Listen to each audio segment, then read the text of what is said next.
La vie était belle. La guerre, ça ne me préoccupait pas. J'avais 8 ans en 1944. J'avais des copains, on allait au lit, on allait à Lance-Pierre.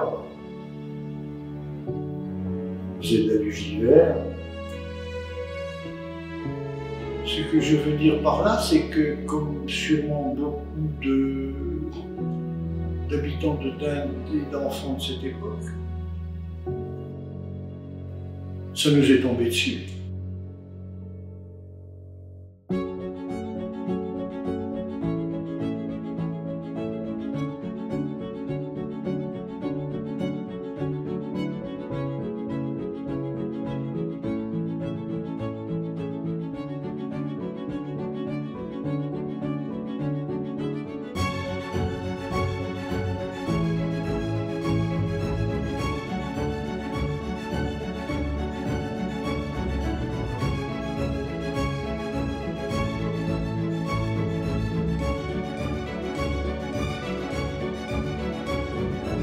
Dans les Places, une commune de 360 habitants, les Dunoises et les Dunois, une commune qui est marquée bien sûr par l'histoire. La particularité de cette commune de Dans les Places, c'est à la fois son territoire, ses habitants attachants, à tout point de vue d'ailleurs. Ce sont des gens qui aiment échanger, qui restent sur leurs réserves dans une commune qui est une des plus étendues de la Nièvre. La grande force de ce village, c'est son histoire, je l'ai déjà dit, et c'est également la particularité, sa géographie, ses différences d'altitude, entre 601 mètres, le point le plus élevé, mais c'est avant tout c'est un village en plein milieu du Morvan et qui peut revendiquer son histoire à tout point de vue. Durant la Seconde Guerre mondiale, Dans les Places est un petit village avec environ 800 habitants qui se situe au cœur du Morvan, donc dans la Nièvre. Les Allemands qui vont occuper le territoire vont surtout être stationnés en périphérie ou autour du Morvan, donc dans les différents commandantours qui sont dans les villes, en fait, autour du Morvan. Et donc ce qui veut dire qu'on ne va pas forcément être au quotidien avec les soldats allemands.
L'occupation impliquait forcément pour les Allemands des prélèvements massifs par réquisition.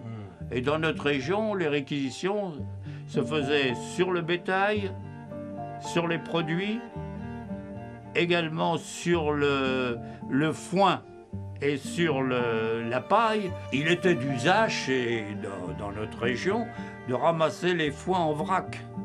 Or, on ne peut pas envoyer du foin en vrac en Allemagne, ça aurait demandé trop de camions, ou tout du moins trop de wagons. Alors, ils utilisaient des presses pour comprimer la paille et comprimer le foin, et par conséquent, donner une plus grande densité qui permettait d'en mettre un plus grand tonnage sur les wagons.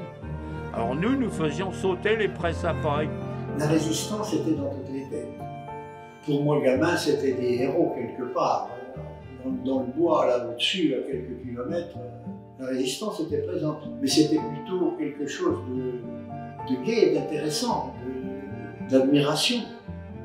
Après le débarquement des Alliés en Normandie, eh bien, la répression va s'avérer être très importante et très forte de la part des Allemands. ce qu'il faisait auparavant en Europe de l'Est, eh bien, il va s'effectuer en Europe de l'Ouest. Ce qui veut dire que Dun-les-Places se retrouve au cœur de différents maquis, de nombreux maquis, puisque dans le Morvan, on va compter à peu près 25 maquis à l'été 44.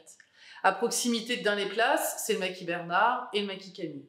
En juin 44, suite à ce débarquement, eh bien, la répression est de plus en plus forte. Et les Allemands, ce qu'ils ne veulent pas, c'est être attaqués par l'ennemi. Soit ils se vengent, ils exercent des représailles comme dans 2 villages à proximité de Dun-les-Places, Montsauche et Plancher, qui sont brûlés le 25 juin 1944 à la suite de l'attaque d'un convoi allemand par le maquis Bernard. Mais le 26 juin, c'est une opération qui est totalement différente à Dun-les-Places et qui va durer 3 jours. C'est une opération de terreur.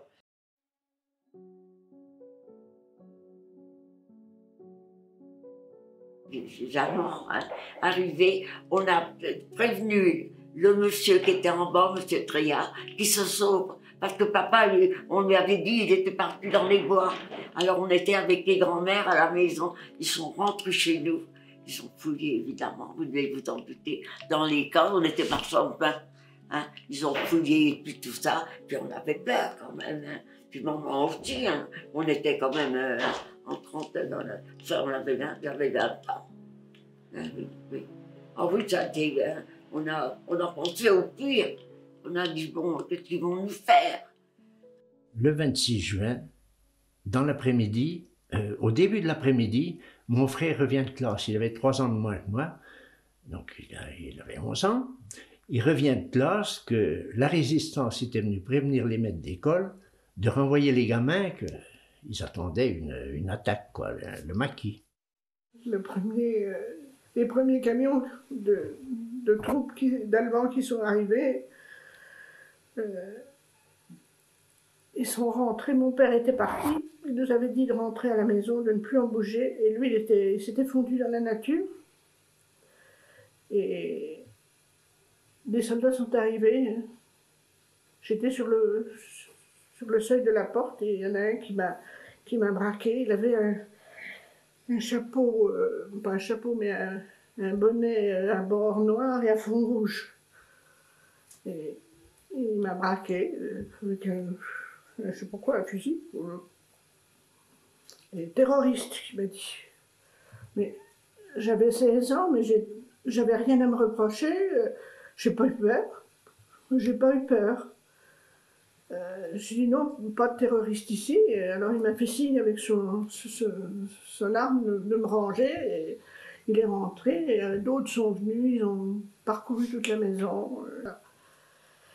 Et puis n'ayant rien trouvé, ils ont cherché sous les lits. Il y avait un édredon, ils ont appuyé sur l'édredon pour voir s'il y avait quelque chose dessous. Et puis n'ayant rien trouvé, ils sont partis. Et ils sont montés en camion et ils sont partis du côté de Brassy. Mais comme ils avaient les cartes d'état-major, le village était cerné. Ils venaient, c'est-à-dire, ils venaient de là-haut, ils venaient de partout. C'est là que moi j'ai été coincé, à 300-400 mètres de chez moi, par les soldats qui m'ont mis en joue. Ils ont été obligés de m'arrêter, il n'y a pas de problème. Hein. Et qui m'ont emmené à Dun, puis interrogé justement juste sur la résistance, le maquis et les terroristes, ils appelaient ça à l'époque. Et après, comme ça, c'était pas encore battu à Vermont, ils ont dit rentrez chez vous. Et alors là, forcément, on était sur le qui-vive tous. Mais dans l'après-midi, on a entendu des coups de fusil, des coups de feu. Et après ça, ça a été la bataille de Vermont. Ils sont arrivés avec 2 camions. Il y avait peut-être, oui, il y a les 2 camions qui sont arrivés. Il y avait, j'ai jamais vu autant de mitraillettes que ça autour de moi. Il y avait de fusils et de braquets au-dessus de moi. Ils étaient tous dans les camions à Ridel. Et puis tout autour comme ça, puis tous les fusils autour. Alors ils sont descendus par Montsauche. Ils nous ont demandé dans les places. Alors on a dit, dans les places, ils avaient encore 100 mètres à faire. Puis là, c'est là qu'ils sont partis à Vermont, puis que les autres les ont accrochés. Moi, j'étais au maquis ce jour-là, quand ça s'est fait. Le maquis se trouvait juste au-dessus du château de Vermont, lequel château, nous l'avions transformé en hôpital de façon à à pouvoir traiter tous les blessés que nous avions au cours des engagements. Et nous avions de plus en plus de blessés. Par conséquent, il nous fallait un hôpital. Or, il se trouve que l'hôpital a été cerné. Nous avons réussi à ramener tout le monde au maquis. Il n'y a pas eu de prisonniers. Puis la bataille s'est faite sur Vermont. Nous étions, nous, au camp. Il était à peu près 5 heures. Puis tout d'un coup, on a entendu une fusillade. C'était le poste de mitrailleur d'observation sous le château de Vermont, qui a vu arriver les Allemands, et puis qui a allumé. Alors l'avantage, c'est qu'il a stoppé les Allemands et nous a prévenus. Alors à ce moment-là, nous avons pu mettre en place tous nos maquisards, chacun avait sa place, par conséquent faire un front qui empêchait les Allemands d'avancer, et la bagarre a duré jusqu'à la nuit. Elle a commencé donc pour nous vers 4-5 heures de l'après-midi, et elle a duré toute la nuit.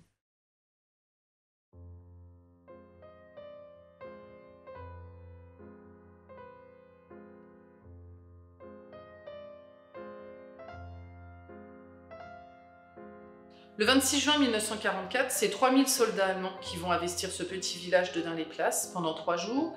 Ce ne sont pas que des soldats allemands, ce sont aussi des miliciens, donc une section de la police française, mais aussi des Russes blancs, des Ukrainiens, qui vont participer à cette terreur et cette répression. Donc pendant 3 jours, ils vont occuper le village. Ils arrivent en plusieurs vagues successives au cours de cette journée du 26 juin. Un combat va s'opérer à Vermont avec le Maquis Camille, puisque les Allemands sont très bien renseignés et savent où se situe le Maquis Camille, et donc s'engagent un combat. Pendant ce temps-là, ils rassemblent les hommes pour un soi-disant contrôle d'identité dans le bourg de Dun-les-Places. Ils sont interrogés, rassemblés à l'hôtel Véronée, interrogés, personne ne donne d'informations, tout le monde n'est pas résistant, tout le monde ne sait pas forcément ce qui se passe à proximité dans les maquis. Et ils vont rassembler les hommes le soir du 26 juin, après les avoir interrogés, rassembler devant le porche de l'église et vont les fusiller et massacrer.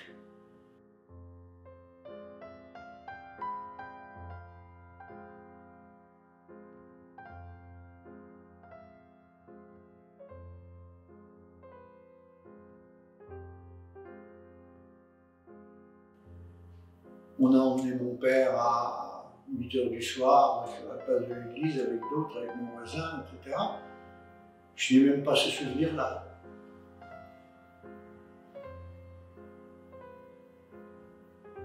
Le premier souvenir que j'ai de Dun, il faut dire que ma mère, maman, avait veillé à me tenir à l'écart avec mon frère. Mon frère avait 3 mois, était dans son berceau, moi j'avais 8 ans, nous avions une bonne à la maison.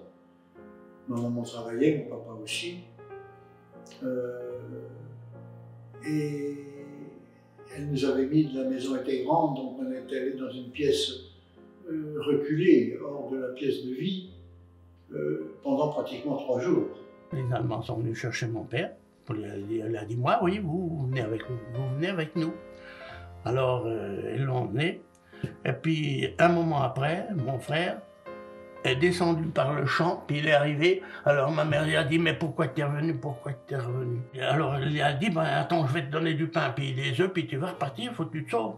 Et il est parti, et puis tout d'un coup, il y a ma mère qui a fait, ben ils l'ont pris, et il revenait, il y avait un gars en bicyclette qui le poussait avec le canon du fusil. Moi je l'ai vu passer, puisque j'ai regardé dans la cour, et puis je l'ai vu passer qu'il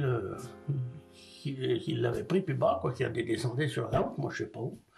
Alors c'est la dernière fois que je l'ai vu aussi, quoi. Il y en avait plusieurs qui descendaient la route, puis qui m'ont appelé, mais je sais pas écouté, je suis rentré dans l'écurie à toute vitesse, puis je me suis mis sur le ventre d'une vache.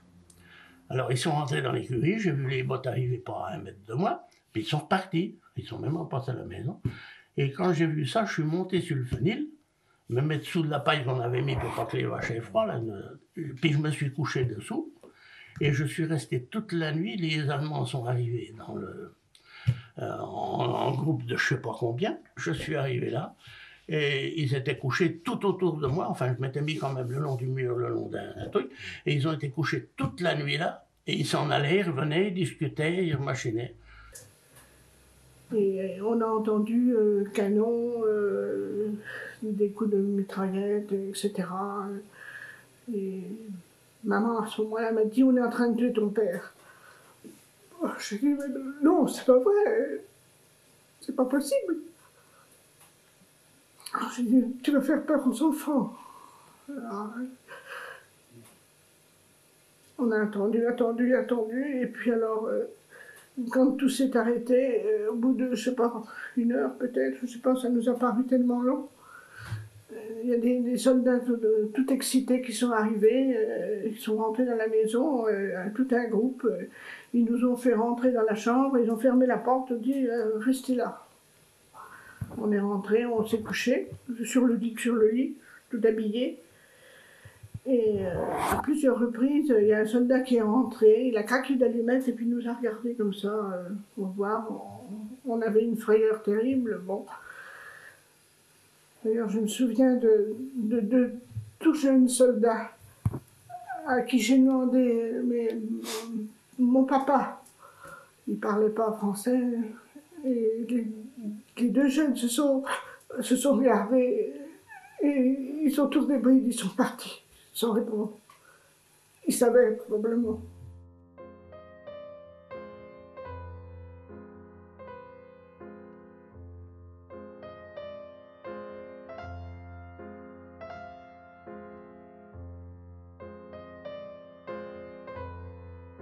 Dans ce temps-là, les femmes et les enfants sont dans les maisons avec interdiction de sortir. Ils ne savent pas ce qui est arrivé aux hommes. Le lendemain, le 27 juin, les Allemands font plutôt la fête, boivent beaucoup. Et le dernier jour, le 28 juin, ils vont partir en brûlant certaines maisons, autour notamment de l'église de Dun-les-Places et dans différents hameaux, comme au Vieux-Dun ou à Vermont. Et ils vont partir en pillant les maisons, en abattant le bétail. Et c'est seulement au bout de ces 3 jours que les femmes et les enfants vont pouvoir sortir, et surtout les femmes, les mères bien sûr, vont découvrir ce qui s'est passé et le drame, et vont découvrir que leur mari, leur père, leur frère, leur fils ont été fusillés, achevés à la grenade, donc vraiment on s'acharne sur les corps, c'est de la barbarie. Et le lendemain matin, quand ma mère, quand ils ont été tous partis, j'ai été voir, ma mère m'a dit, mais c'est toi qui es là, je croyais que c'était toi qui étais tué dans le pré, derrière, parce qu'il y avait justement l'interprète d'allemand qui s'était fait tuer dans le pré, juste derrière chez nous.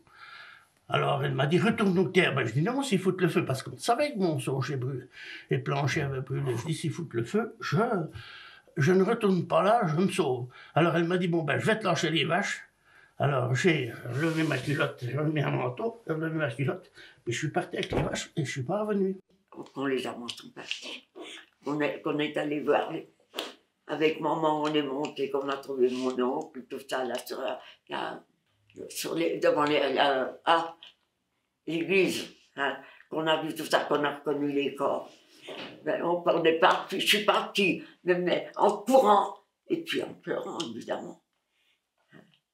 En courant, qu'on a retrouvé tous les corps, c'était pas drôle. Ça a été un moment, hein.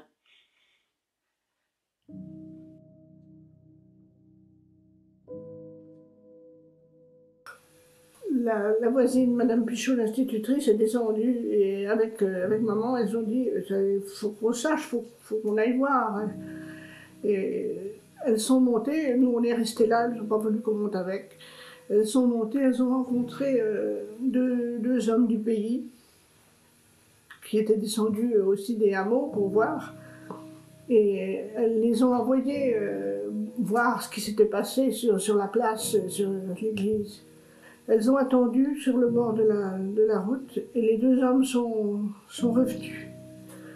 Ils ont discuté ensemble et à ce moment-là, maman s'est retournée puis elle s'est mise à courir.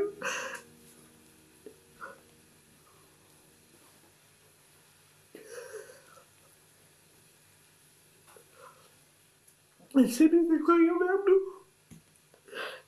Et à ce moment-là, j'ai dit bon ben, non, il est pas mort, c'est pas vrai. Et à ce moment-là, elle s'est effondrée sur le palier. On a couru vers elle. C'est fini, ils l'ont tué.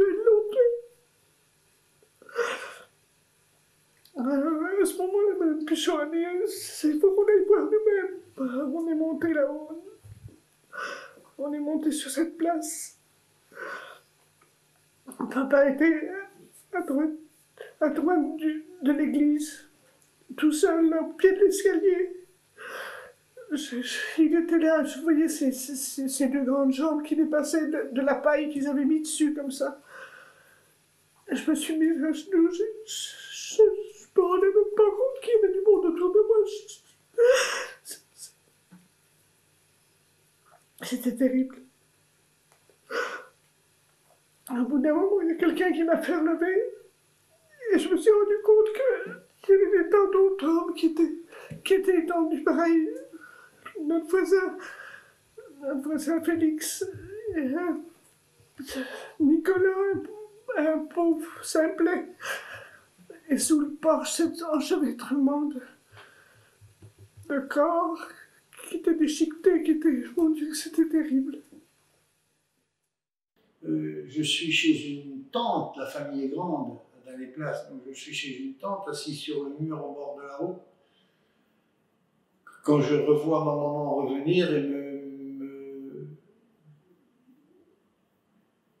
me dire qu'on avait tué mon papa sur l'église, sur le parc de l'église. J'aurais dit à cette époque, assis sur le mur et sans bouger, je vais tous les tuer.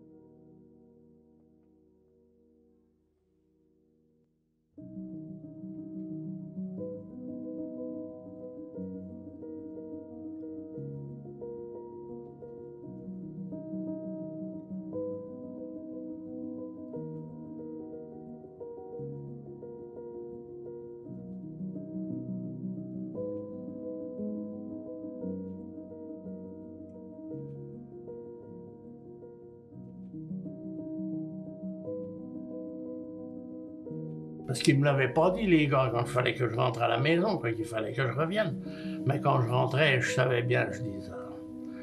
Et puis, avec tout ce que j'ai entendu comme mitraillade et comme machin, je me doutais bien que j'avais grand peur qu'ils aient été fusillés. Le fils Bachelin, le plus jeune, il revenait par les bois, pareil, il repassait chez nous à la maison.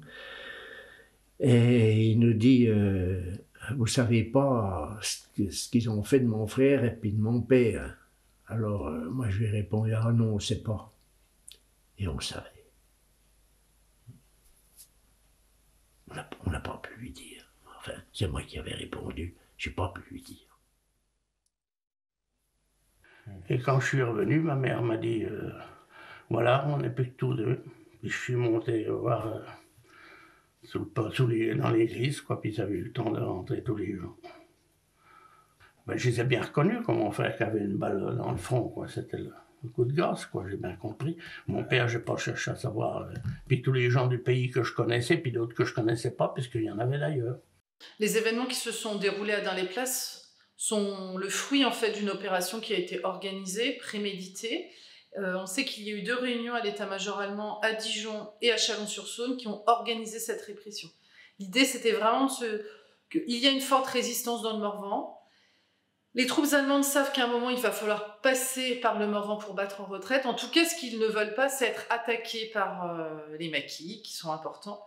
Et donc, on organise cette opération de répression, surtout sur la population, en fait. C'est vraiment cette idée de couper le lien entre une population et un maquis.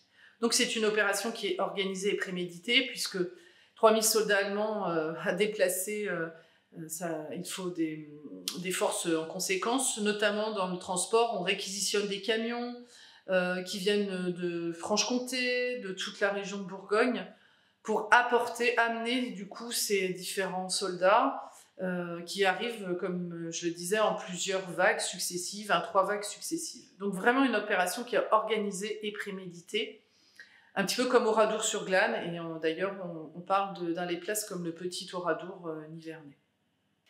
Le 26 juin, j'ai du mal à accepter. Surtout en vieillissant, c'est pire. C'est pire en vieillissant de constater que...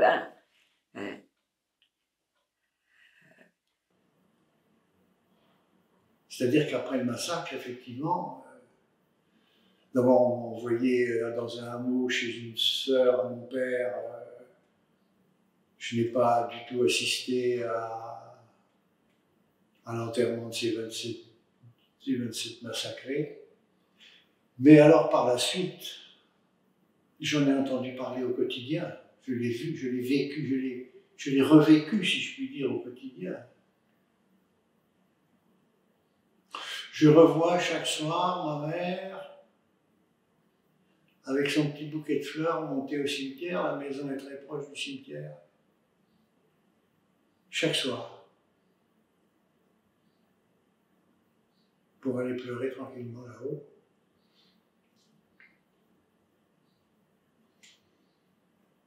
C'est le seul souvenir vraiment douloureux.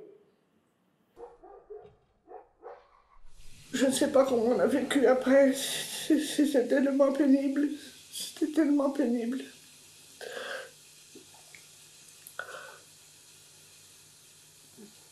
Pour les emmener au cimetière, il a fallu des chariots avec des chevaux. Ils ont été mis dans cette grande fosse commune ensemble. C'était ce grand, c'était béant là. Tous ces corps allongés, tous ces cercueils allongés. Je dis rien.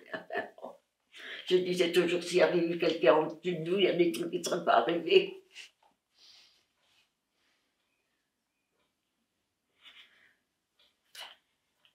Et puis l'école a repris, et puis la vie a repris, et puis... Je n'ai pas été malheureux, voilà. Mais j'ai vécu là-dedans. J'ai vécu cette enfance au milieu de tout ça. La montée au cimetière. Et puis très vite, d'aller place à surréagir, sortir de sa douleur et construire quelque chose. D'abord, reconstruire le village. Vous vous rendez compte, la dernière construction, je crois que c'est en 1952. Donc de 44 à 52, ce village, c'est une ruine en devenir. Il n'y a pas eu de municipalité au sens vrai du terme, puisque le maire avait été fusillé pendant au moins 6 mois. Une sorte de vide. Avec de fortes personnalités. J'ose dire ma maman qui avait une haute idée de sa tâche et qui était institutrice et qui a relancé pour faire du théâtre, pour faire des sorties, pour faire, etc. Bref, la vie a repris. Donc, mes souvenirs là, de ce point-là, c'était le cinéma tous les samedis soirs. Tous les samedis soirs, on avait le cinéma. C'était un moment de détente, de fête. Je me souviens même de certaines images de films. Je ne sais pas trop ce qui passait. Ce que je sais depuis, c'est qu'ils ne payaient pas les films. Ils ne payaient pas les films parce qu'ils estimaient qu'ils avaient assez payé. C'était bon. Et qu'on pouvait que les autres, les Parisiens en particulier, n'avaient qu'à leur donner des films pour qu'ils puissent en avoir un peu de joie tous les samedis soirs. Alors je sais depuis qu'ils ne payaient pas les films, donc le loueur de films se fâchait, bien entendu, il était mécontent. Et il les menaçait tout un tas de choses. Mais à cette période-là dans les places, on pouvait les menacer plus que les Allemands quand on entend 27. Alors, ce brave Parisien qui louait des films était battu d'avance.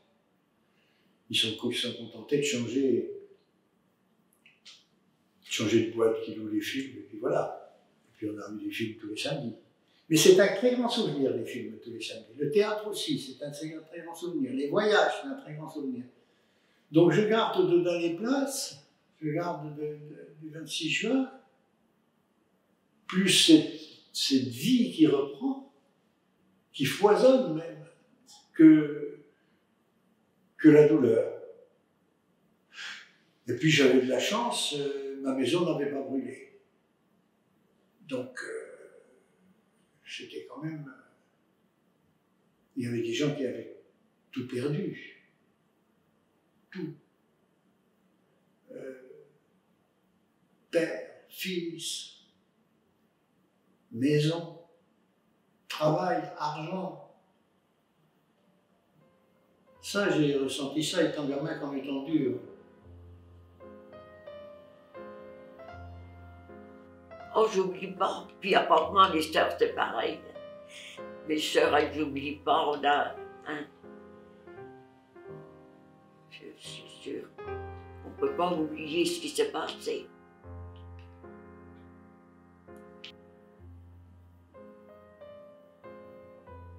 C'est par la suite que... c'est par la suite que j'ai trouvé que le souvenir de cette histoire était importante. C'était importante, qu'elle était susceptible de toucher les cœurs et les esprits, si on la racontait, et si on la racontait proprement. Je n'ai pas eu de violence à l'égard des Allemands. Étant gamin, oui. Puis j'étais à la mode, hein. Mais ensuite, non, pas du tout. Je suis donc naturellement tourné plutôt sur le souvenir pour apaiser. Et ça a demandé du temps. Ça mature, ces trucs-là. Ça demande du temps. Ça prend une vie. La mémoire a toujours été importante en fait dans cette histoire de Dun-les-Places parce qu'il y a eu des cérémonies dès l'après-guerre et qu'il a été important aussi de se souvenir évidemment de ce drame pour mesurer, je pense, faire comprendre, se souvenir mais aussi faire comprendre ce qui s'est déroulé à Dun-les-Places pour justement éviter que ça recommence, même si on sait évidemment que malheureusement, et l'actualité nous montre, que les guerres se poursuivent. Mais c'est cette idée pédagogique de montrer ce qui s'est passé, essayer de faire réfléchir les gens pour évidemment ne pas qu'elle recommence. Le mémorial de Dun-les-Places, inauguré en 2016 par François Hollande qui était président de la République, ça a été un moment important et je pense que ça participe à la construction et à l'histoire et à la mémoire de ce village avec ses habitants et avec un territoire qui se renforce sur ce tourisme de mémoire et qui permet à chacun en fait de mesurer ce qu'a été cette histoire pendant la Seconde Guerre mondiale, mais aussi essayer de faire comprendre et de faire réfléchir. Envie de faire exister cette mémoire. Oui, aujourd'hui je suis heureux, plus que fier d'ailleurs, mais heureux d'avoir un outil de transmission, car ça n'est pas rien. Ça n'est pas rien la barbarie.